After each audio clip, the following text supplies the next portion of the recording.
Hello there, my name is Nosa Ajay. The Benins call me Azai. I'm sure you're wondering why. But first, I need to establish the fact that I am a direct descendant of Iso, the maternal half-brother to Crown Prince Ogun, who was later crowned as Oba Ewai, popularly known as Ewai the Great Warrior of ancient Benin. How do you get the name Nosa, a Benin name, and then Ajayi, a Yoruba name? Okay, I'll explain. Several centuries ago, some families migrated from the Benin Kingdom and found themselves in some parts of the West, places like Owo, Akure, Otaobolu, Ekiti, mostly Akure and Ekiti. And while adjusting to the environment, some changes occurred, in the pronunciation of some names, some slight and not so slight. So Azai became Ajay because the Yorubas cannot pronounce the Z sound. Even a language was formulated as a result. It was called, because it's fast going extinct now. The Benis call it Edunekwe, the Yorubas call it Adoakure. Okay. This piece was inspired by the late, immediate past Alafinfoyo Obalamidi Adeyemi III, who recently joined his ancestors. May so rest in peace. He featured in an audacious presentation that I did, the documentary on the immediate past Oba Benin, highly revered Oba Edawa. It featured 7 monarchs and 2 past heads of state.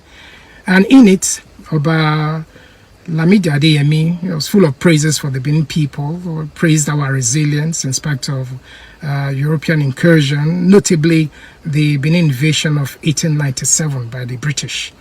I expunged this statement in its entirety, just barely 2 minutes. The posting immediately precedes this, so don't take my word for it. Go check it out before watching this one. Okay.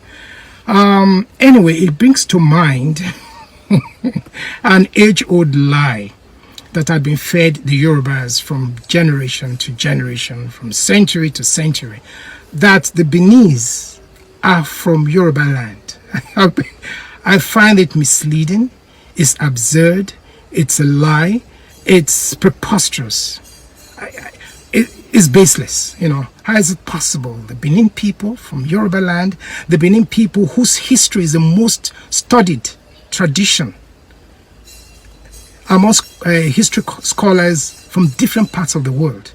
The Benin people whose artworks adorn some of the most prestigious museums in Europe and in America. The Benin people who has unbroken sovereignty going all the way back to the 11th century. You come from Yoruba land, it's misleading. Okay, if we are from you, then how come when I say if we are from you, I'm a Yoruba, I'm a Benin man, and also 25% Yoruba because my mother was from the family of kingmakers in Owo called Ojumu Lehin Ogbe. So I'm not knocking the Benis, the Yorubas here, because I'm part Yoruba, 25% Yoruba. Okay, so if we are from the Yoruba people, then how come the Yorubas made clear distinction between the Benis and the Yorubas? An example is a city named after the Benin people, Ado Ekiti, the capital of Ekiti State. The Yorubas call us Awomo Ado, that is the children of Ado. Ado is Edo. Okay, so you see what I'm talking about. There's even a community in Lagos called Abule Ado. That's a community of Ado people. Which is Edo people. So it's really misleading.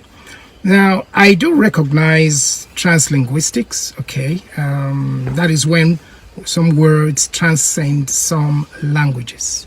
Okay, so an example is mother. Okay. Now, mother in Igbo is Nne, in Benin is Iye, in Igala is Nya, and in Yoruba is Iya, translinguistically speaking. Okay. Now, the wife to the king is Oloi, that's the queen in Benin. In Yoruba is Olori. But you see, this is not about similarities. Rather, it is about dissimilarities, because the similarities between the two languages are as few as the teeth in the mouth of an octogenarian. Okay, maybe nonagenarian. But anyway, so it's about dissimilarities, and they're as vast as you can ever imagine, as different as white is from black. Okay, and you see, it is said that one of the best ways to trace a people's origin is by way of language, which means therefore that daily usages in the Benin language are going to be very, very similar to Yoruba. Simple. Okay, I'll give you an example.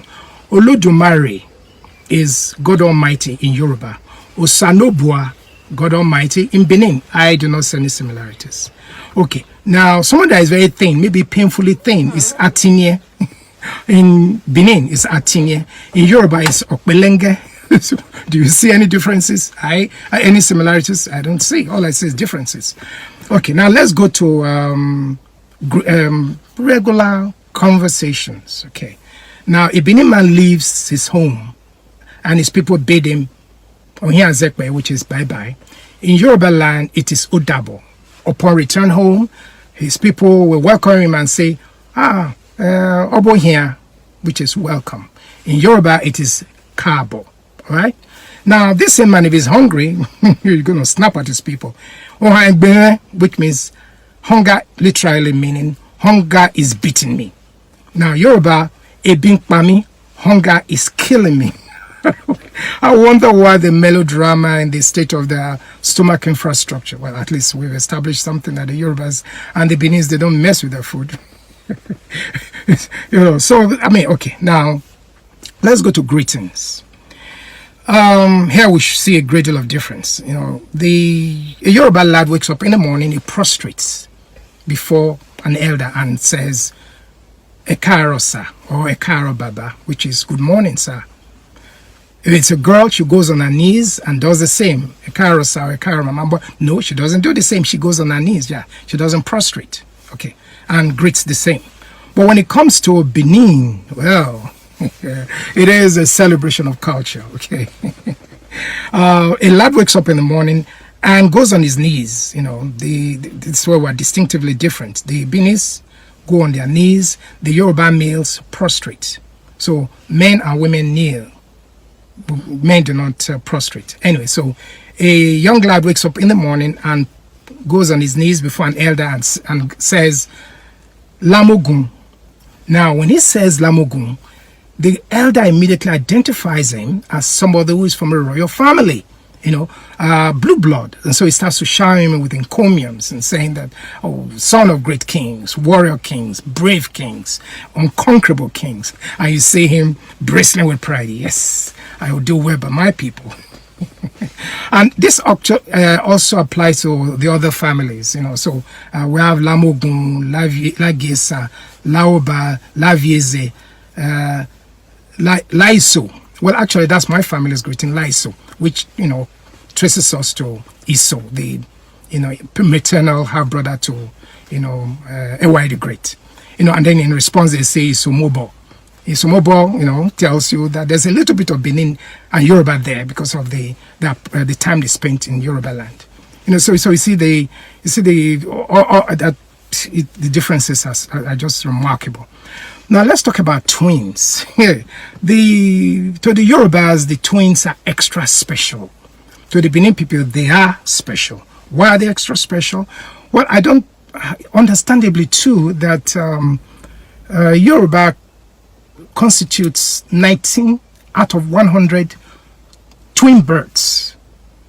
Statistics, it was published, I think, some last year.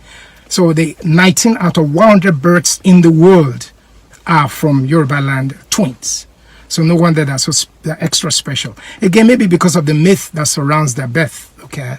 Well, here you allow me a little latitude for creativity here. In my illustration. Okay.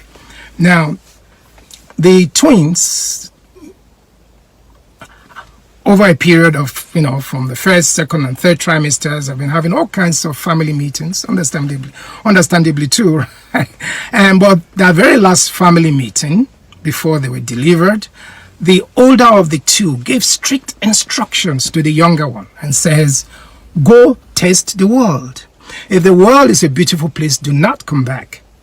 If it is not, come back and will remain in this cocoon of safety that's inside mama, So he left, but never came back.